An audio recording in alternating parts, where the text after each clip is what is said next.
संत नामदेव, ज्ञानेश्वर, मुक्ताबाई, गहनीनाथ जी, तुकाराम जी, ये सब एक समय में महाराष्ट्र में यदि धर्म की लॉ को आगे बढ़ाया तो इन सब लोगों का अभूतपूर्व योगदान था।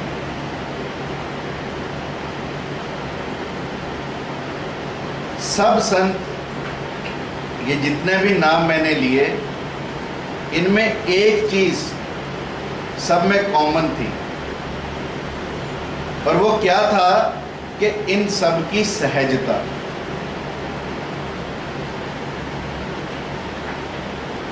और जो व्यक्ति सहज हो जाता है उसके लिए समाधि को पाना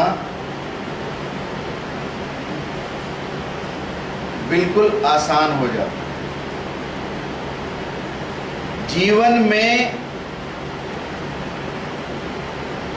यदि हम सहज हो जाएं, यदि हम सरल हो जाएं, तो हमारे जीवन के मायने बदलने लगते। परंतु हमारी मुश्किल क्या है? हमारी सबसे बड़ी मुश्किल हमारा अहंकार है। मैं की जो अवस्था है, मैं की जो फीलिंग है, उसको हम जाने नहीं देना चाहते। और जब तक मैं जाए नहीं, तब तक परमात्मा प्रकट नहीं हो सकता।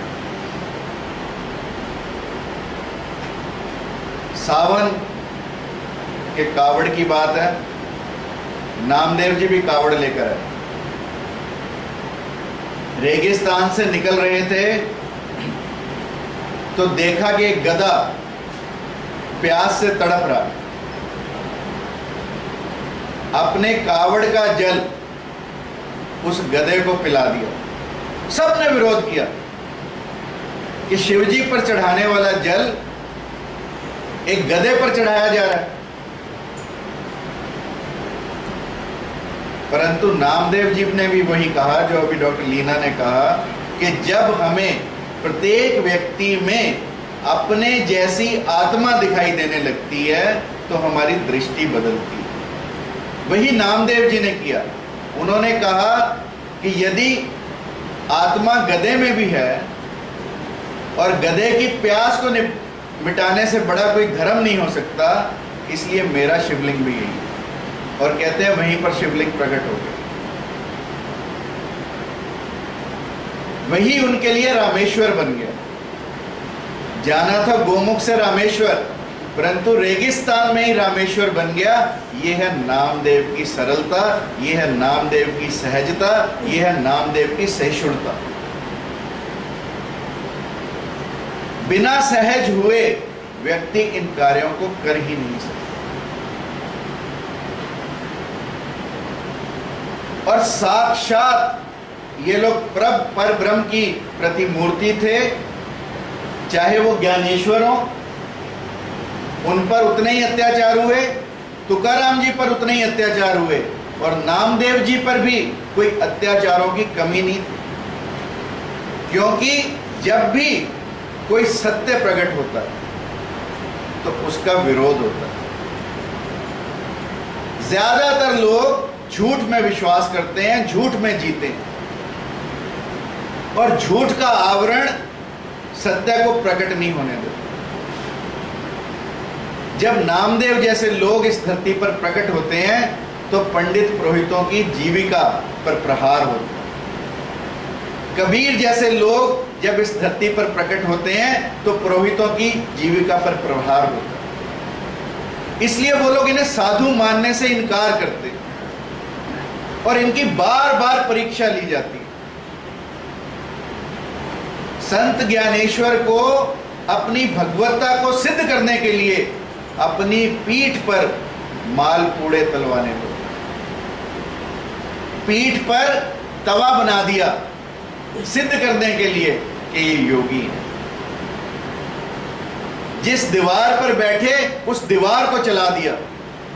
ये है योग माया। और तब भी लोग नहीं माने तो एक भैंसे के सिर पर हाथ रखकर वेद मंत्रों का उच्चारण करवा दो। यह है इन संतों की महिमा।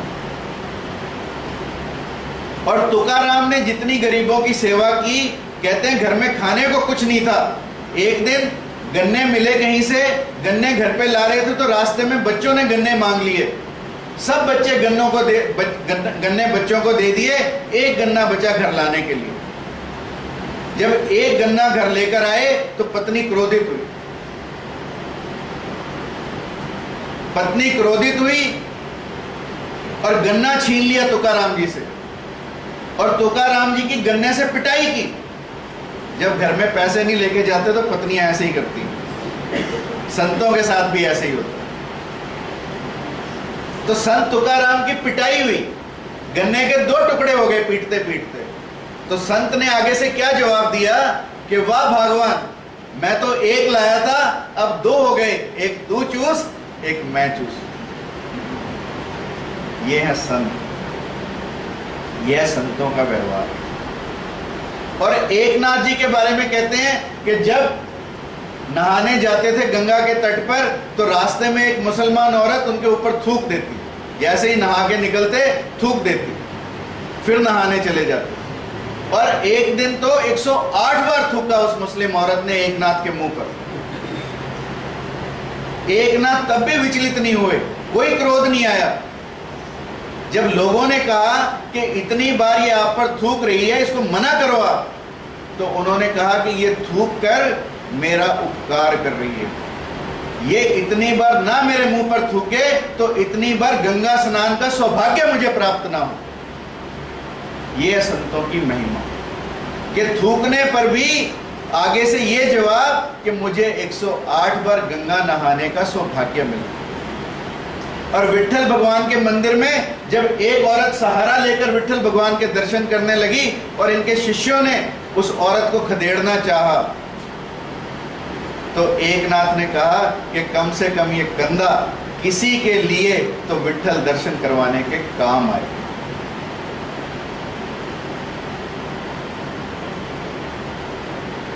और जब पत्नी की किसी ने इज्जत को लूटना चाहा, तो एकनाथ भगवान ने कहा कि तुम्हारा एक बच्चा तुमसे दूध मांगने आया है, इसको दूध पिला दो।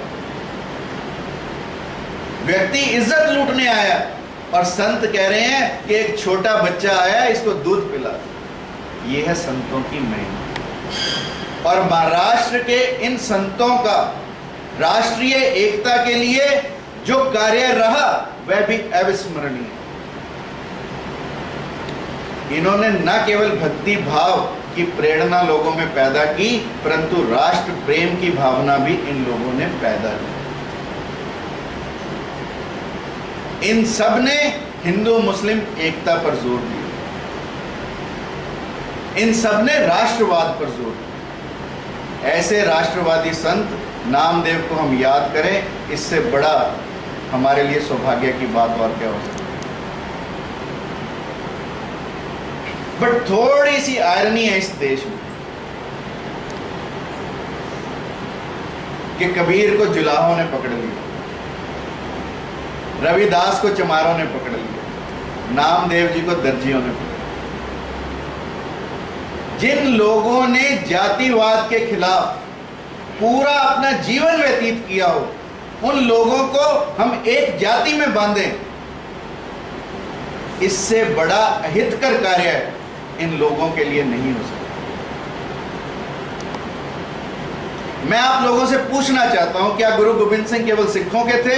क्या गुरु नानक देव केवल सिखों के थे? ये समग्र मानव जाति के थे।